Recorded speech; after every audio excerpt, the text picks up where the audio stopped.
할렐루야, 감사합니다.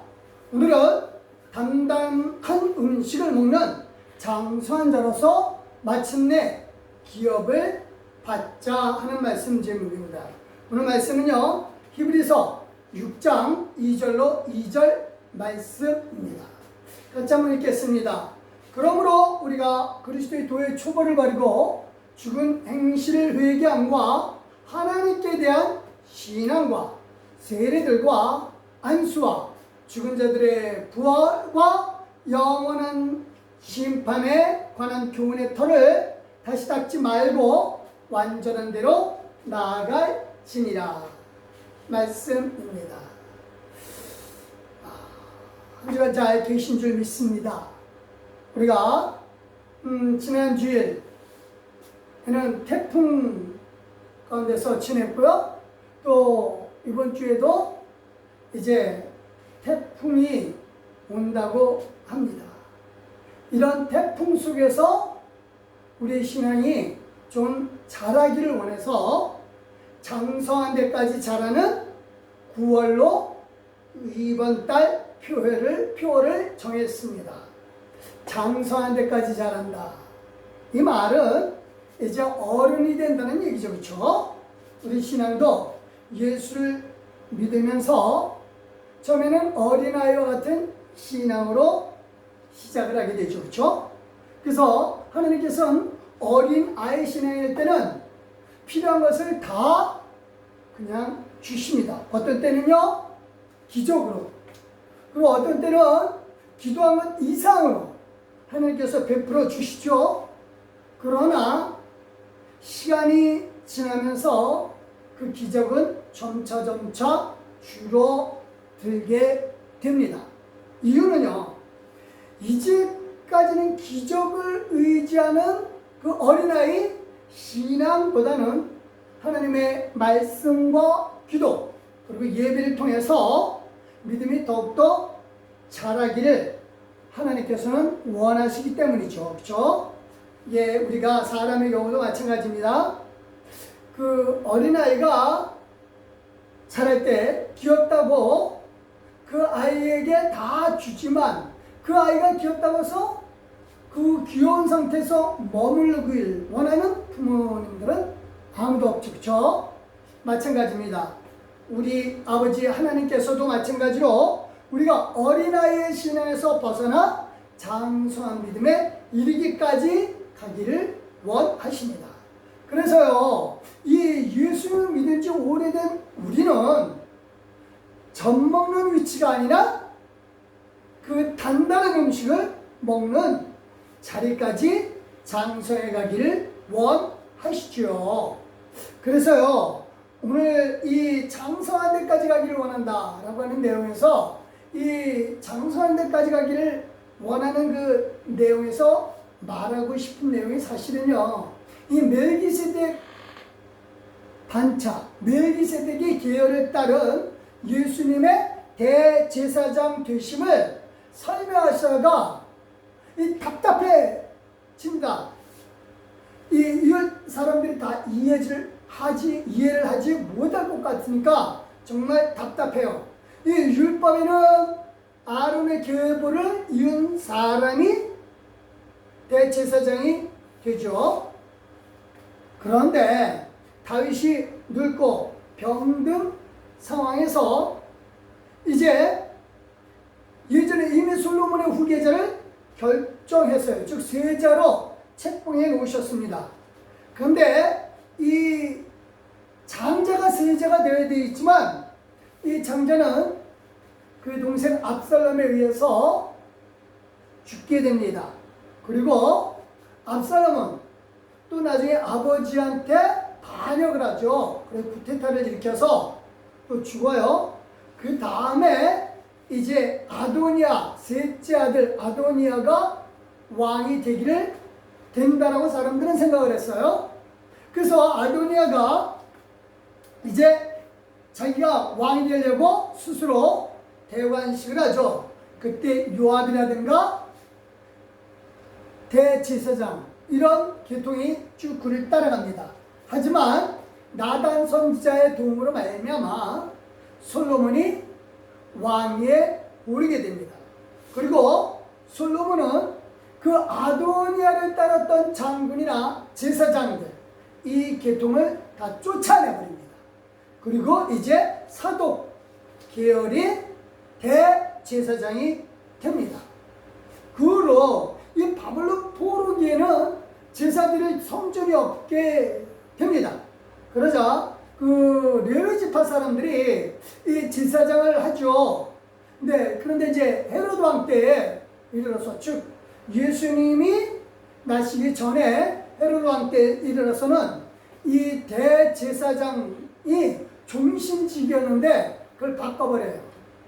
1년의 임기만을 허용하는 그런 1년 임기직으로 바꿔놓습니다.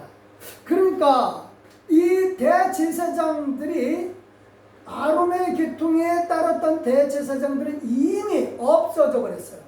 그러니까 대제사장의 그 계통이 없어져 버린 거예요. 그런데 예수님이 멜기세덱 대제사장의 계열을 따라서 대제사장이 한다는 것은 아브라함, 즉 율법이 있기 훨씬 전에 아브라함이 이 11조를 바쳤던 그 멜기세덱 그 사람의 계통에 따라서 예수님이 이제 대제사장이 된다라고 하는 것이죠.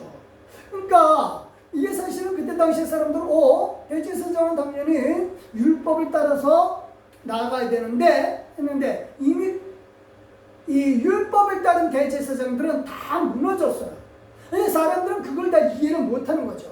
그래서 답답해서 이렇게 얘기를 합니다. 5장 12절 때가 오래되었으므로 너희가 마땅히 선생이 되었을 터인데 너희가 다시 하나님의 말씀의 기초에 대하여 누구에게서 가르침을 받아야 할 처지니 단단한 음식을 못 먹고 젖이나 먹어야 할 자가 되었도다 라고 하는 거죠. 그래서 마땅히 선생이 되어서 이제 그 자리에서 왜 예수님이 멜기세덱 대제사장 계열에 그 따르는 그런 대제사장이 되어야 되는가 설명을 해야 될 처지인데도 불구하고 오히려 그 설명을 해주는데도 못 이해를 하는 거죠. 그래서 단단한 음식 못 먹고 젖이나 먹는 그런 처지가 되었다고 안타까워합니다. 그러면서 젖이나 먹는 신앙에 대하여 이것은 예수 그리스도의 신앙의 초보에 머물러 있는 그런 신앙이다. 그래서 거기서 머물러 있지 말고 좀 완전한 대로 나아가라 라고 하는 것이 6장 1절로 2절의 말씀입니다. 같이 한번 읽겠습니다. 시작. 그러므로 우리가 그리스도의 도의 초보를 버리고 죽은 행실을 회개함과 하나님께 대한 신앙과 세례들과 안수와 죽은 자의 부활과 영원한 심판에 관한 교훈의 털을 다시 닫지 말고 완전한 대로 나아갈지니라. 그러니까 이제 여기에 그리스도의 도의 초보 이게 뭡니까? 그러니까 이거는요 그 회개 그리고 믿음 세례 그 안수 부활 그리고 이제 심판 이런 거를 가르치는 거를 그리스도의 도의 초보라고 하는 것입니다.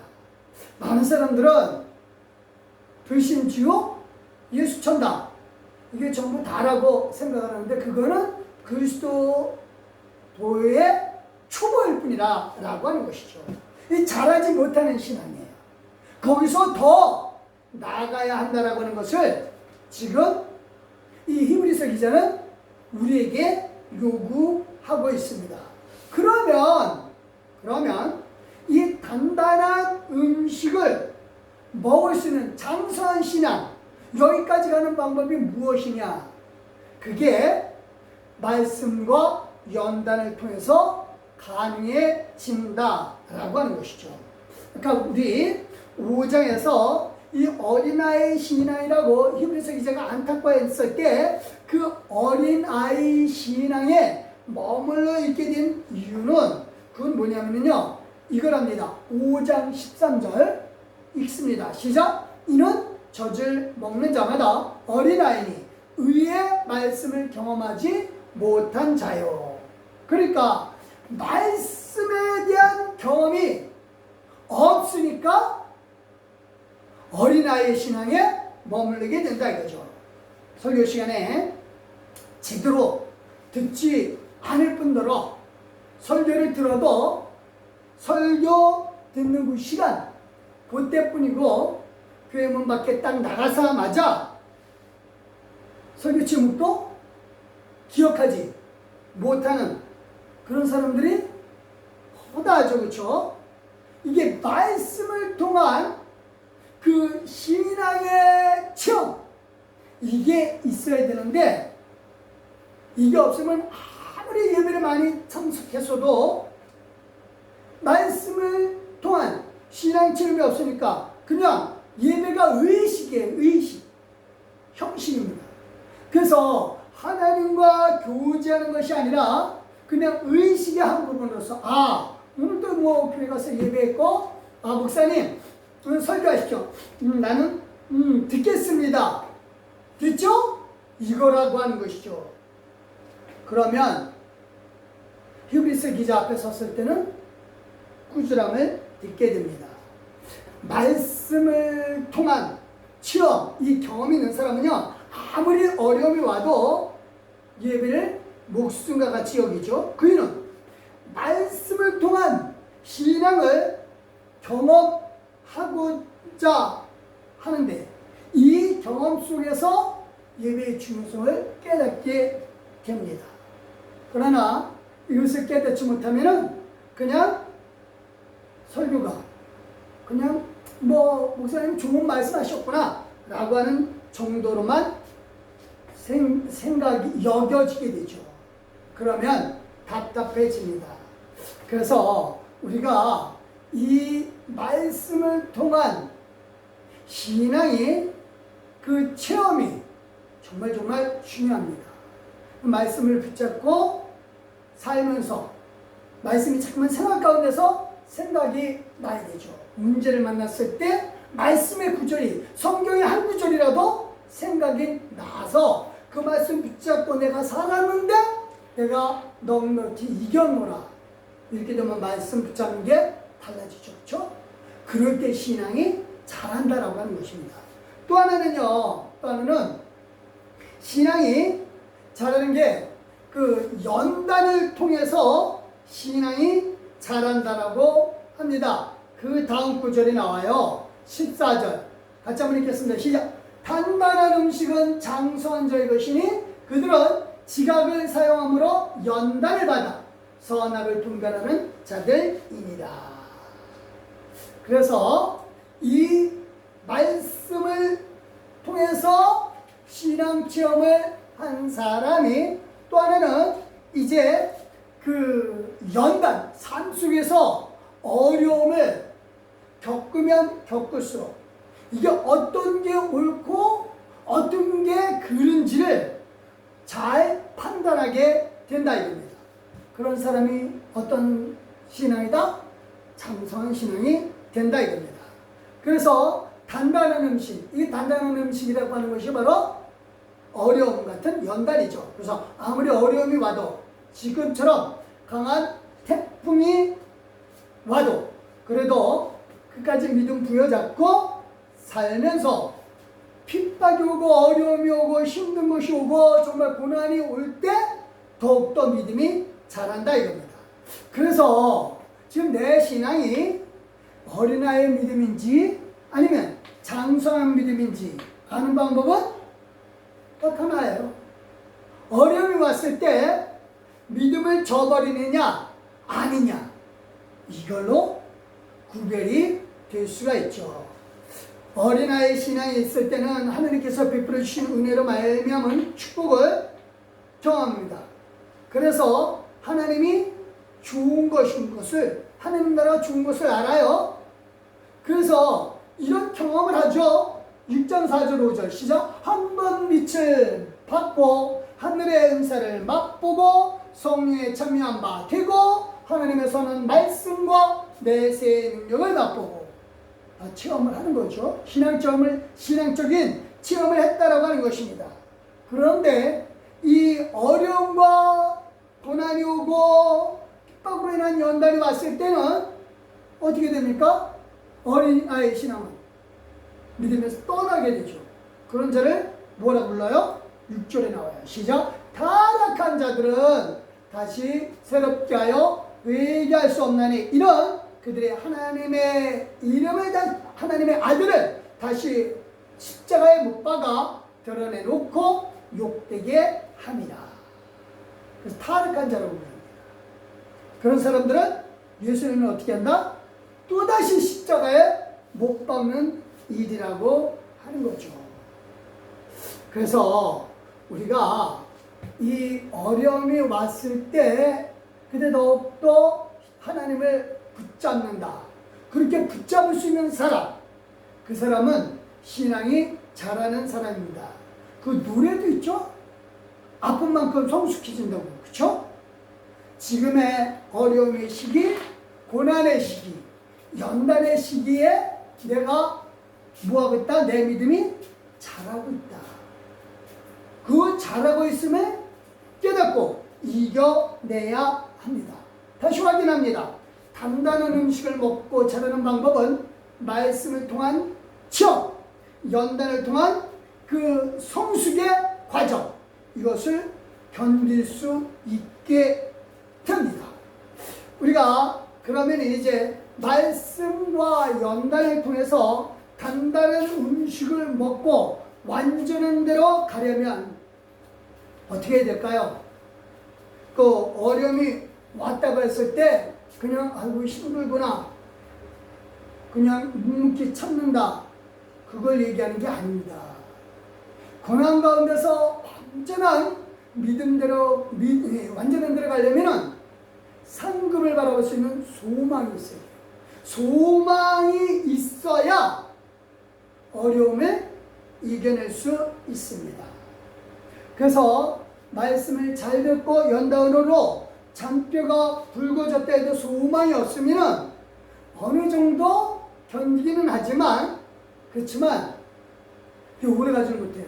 그래서 말씀이 머릿속에는 있어요. 근데 그게 지식으로 머물러 버리는 경우가 많고 연단을 통해서 고난이 오면 피하는 요령만 생기게 됩니다. 그런데 소망이 있으면 연단 가운데서 견딜 수 있는 힘이 나오죠. 내가 이 고난, 이 어려움을 이겨내면 나에게 엄청난 성공과 축복과 모든 것이 내게 온다 라고 하는 것을 믿으면 그게 소망이죠. 그게 있으면 그러면 얼마든지 이 어려움과 연단을 이겨내죠. 소망이 없으면 연단을 견뎌내기가, 어려움을 견뎌내기가 정말 힘듭니다. 그래서 우리가 가져야 될 소망에 대해서 하나님은 이렇게 말씀하십니다. 첫 번째 소망이 뭐냐면은 하나님이 다 알고 계신다. 10절입니다. 6장 10절입니다. 시작. 하나님은 불의하지 아니하사 너희의 행위와 그의 이름을 위하여 나타낸 사랑으로 이미 성도를 섬긴 것과 이제도 섬기고 있는 것을 잊어버리지 아니하시느니라.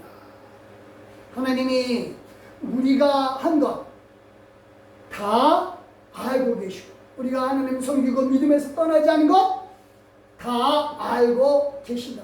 그분이 누구시다? 우리 아버지이시다. 그래서 하나님 아버지가 내 모든 것을 다 알아주시고 계신다는 그 확신이 있는 사람은 무엇이든지 다 할 수 있게 됩니다. 그래서 찬송가도 물불이 두렵지 않고 창검이 겁나랴 주는 높은 산성 내 방패시다 붙잡을 수 있고 찬송할 수 있는 것입니다. 물론 시험을 당할 때 악마의 계교 능히 물리칠 수 있는 것, 그것 또한 믿는 거죠. 그래서 그런 믿음을 가진 우리에게는 정말 최종 소망이 있어요. 그게 뭐냐? 하나님의 기업을 상급으로 받는 겁니다. 즉 하나님이 내가 내가 하나님 앞에 선행을 한 거, 모든 것 다 기억하시는데 그게 뭘로 이어진다? 상급으로 이어진다. 그 상급은 뭐예요? 기업의 상급이죠? 그래서 11절입니다. 시작. 우리가 간절히 원하는 것은 너희 각 사람의 동일한 부지런함을 나타내어 끝까지 소망의 풍성함에 이르러. 그래서 여기서 이제 부지런한 것, 그건 뭐 빨리빨리 뭘 한다는 얘기가 아니에요. 끊임없이, 쉼없이 믿음을 끝까지 붙잡고 가는 거죠. 그래서 한결같은 소망을 갖고 있는 것, 그거죠. 그래서 이제 끝까지 소망의 풍성함, 이게 뭐예요? 그 소망의 풍성함이 12절입니다. 시작. 게으르지 아니하고 믿음과 오래 참음으로 말미암아 약속들을 기업으로 받는 자들은 본받는 자 되게 하려는 것이니라. 그러니까 끝까지 가는 게 뭐냐면은 이 오래 참음으로, 이 고난의 어려운 시기를 오래 참는데 뭘 가지고? 소망을 가지고. 그 소망을 가지고 가는데 하나님이 우리에게 원하시는 게 그겁니다. 모델로 보여준 사람들, 즉 모델로 보여준 사람들을 본받고 우리들도 그렇게 그 사람들을 본받는 자가 되기를 하나님이 원하신다는 겁니다. 그래서 구약의 인물들은 우리를 위한 샘플들이에요. 모델들이라고요. 그래서 우리가 그들을 본받을 때 있어서 좋은 점은 본받고 안 좋은 면은 반면 교사로 삼게 되는 거죠. 그래서 이제 여기에 약속들을 기업으로 받는 자들, 여기 자들을 이해했어요. 근데 이 히브리서 기자는 우선 한 사람의 이해를 듭니다. 그게 누구예요? 아브라함입니다. 그러니까 여기에 약속들을 기업으로 받는 자들을 이라고 했지만 우선 대표적인 예로 아브라함을 그 예로 듭니다. 그래서 이게 아브라함의 예를 든 이유가 여기에 바로 오래 참음. 물론 아브라함뿐만 아니라 우리 많은 믿음의 선배들, 선조들이 오래 참으셨죠.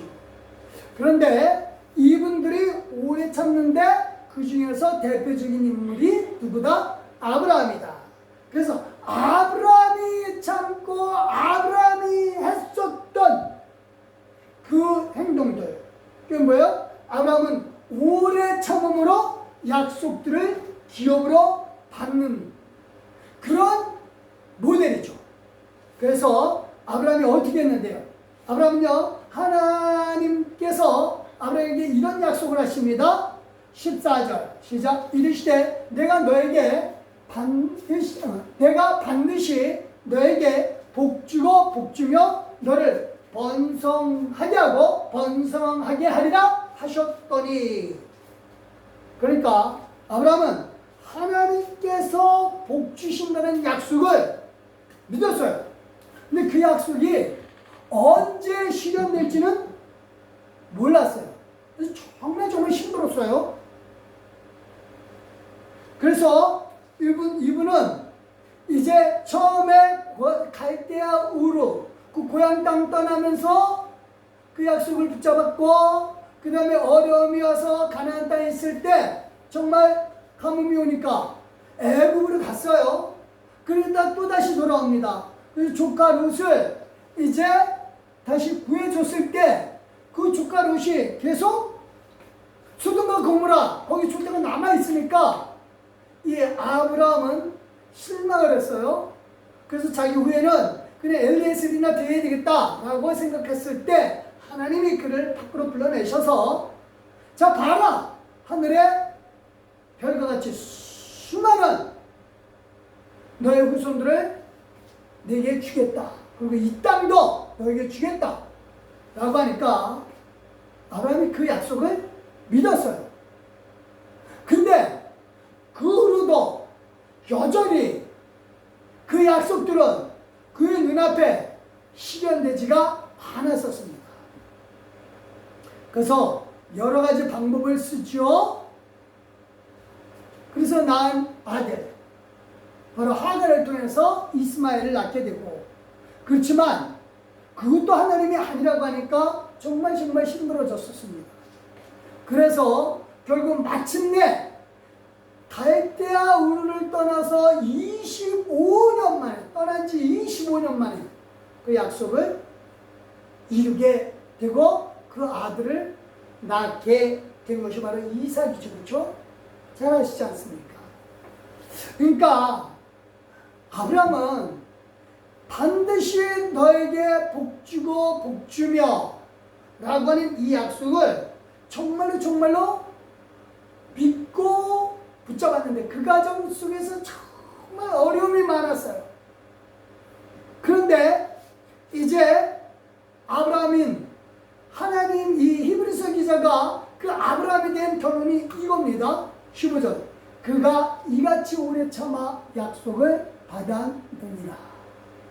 25년 만에 아이를 낳았고, 그리고 그 아이를 또 바치라고 하나님이 하시니까 그때 바칠 수 있었던, 하나님은 정말 그때서야 비로소 약속을 다시 한번 아브라함하고 이 갱신을 하죠. 새롭게 합니다.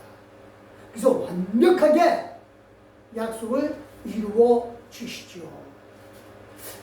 이렇게 오래 참는 것, 이 참는다라고 하는 것이 가능한 이유는 아브라함의 믿음이 그만큼 자랐다라고 하는 거예요. 장성했다라고 하는 것입니다. 처음에는 약속을 제대로 못 믿어서, 믿기는 믿었지만 어린아이와 같은 신앙이기 때문에 가뭄이 오자 하나님이 약속한 땅을 버리고 애굽으로 갔고, 다시 또 돌아와서 아이를 준다고 했는데 힘드니까 그 하갈을 통해서 이스마엘 낳고, 그 다음에 정말로 자기가 이제 이삭을 낳고 난 다음에 믿음이 자라는 과정 속에서 하나님께서 이삭을 바치라고 하죠. 그때는 과감하게 바칠 수 있는 믿음까지 장성하였다 이거죠. 그래서 이렇게 어려움 속에서도 이 약속을 붙잡고 믿음이 자랄 수 있었던 것, 그건 뭐예요? 바로 소망이 있었기 때문입니다. 그래서 아브라함에게 축복의 약속의 차원을 넘어선 그 맹세로 하신 것, 그거를 히브리서 기자는 우리에게 하나님께서 동일하게 하셨다고 말씀하십니다. 17절입니다. 시작. 하나님은 약속을 기업으로 받는 자들에게 그 뜻이 변하지 아니함을 충분히 나타내시려고 그 일을 맹세로 보증하셨나니. 그래서 하나님께서는 이제 아브라함이 지금 모델 아니냐.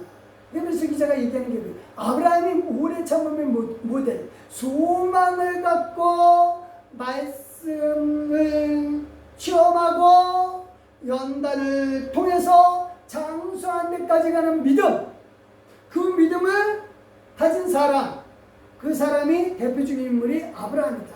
그래서 우리도 그렇게 본받게 되면 아브라함에게 맹세하신 그 맹세대로 우리에게 이루어 주신다라고 하는 것입니다. 그래서 이제 이렇게 믿음이 자라고 또 자란 사람은 아까 우리가 얘기했던 멜기세덱 계열을 따라서 예수님이 대제사장 된 것을 이해할 수 있게 된다 이겁니다. 그래서 아론의 계통을 따라서 대제사장 된다라고 생각한 사람은 결국은 행위로 따라가게 돼요. 율법에 의지하게 됐지만 결국은 중간에 다 없어집니다. 하나님이 대제사장 정해줬었는데 나중에 변해서 이방인으로 말미암은 왕이 대제사장까지 1년에 한 번씩 정해줘야 되는 그러한 의미 없는 대제사장이 되죠. 하지만 기업에 대한 소망을 갖고 아브라함이 멜기세덱 그 제사장 기회를 따라서 간 것 같이 우리도 아브라함을 본받아서 예수님께서 멜기세덱의 기회를 따라서 대제사장 된 것을 믿고, 이거는 믿음이에요. 행위가 아닙니다. 율법이 아니에요. 믿음으로 가는 우리들, 그 사람들이 대제사장이신 예수님, 멜기세덱의 기회를 따른 대제사장이신 예수님을 따라서 복을 받게 됩니다. 이제 말씀을 준비할게요. 하나님은요, 우리의 신앙이 자라기를 원하십니다. 우리가 영생을 얻고 하나님이 주시는 상급으로 기업을 받는 데까지 그 소망을 가져야 신앙이 자랄 수가 있어요. 그래서 이를 위해서 정말 말씀을 근거로 한 연단을 통해서 우리의 신앙이 자라나는 9월이 되시길 예수 그리스도의 이름으로 축원합니다. 기도하시겠습니다. 할렐루야! 하나님 감사합니다. 참으로 어려운 이 시기, 그냥 우리가 막연한 환경, 막연한 주변의 조건이 아니라 정말 말씀을 통해서 이 체험, 신앙의 체험을 갖게 하여 주셨고, 또한 하나님께서 우리에게 허락하신 이 어려움의 연단의 시기를 잘 이기게 하기 위하여 소망을 갖고, 하나님 나라에서 주시는 상급에 대한 소망을 갖고, 그리고 하나님 나라에서 영원히 예수님 보좌 우편에 앉는 그런 왕권을 갖게 되는 그 소망을 갖고 살기를 결심합니다. 그래서 이 어려움을 넉넉히 이김으로 말미암아 아브라함이 받았던 그 이상의 축복을 우리에게 주실 줄 믿습니다. 감사합니다. 하나님, 이 어려움을 넉넉히 이겨서 장수하는 데까지 가게 하여 주시옵소서. 예수님의 이름으로 기도드렸사옵나이다. 아멘.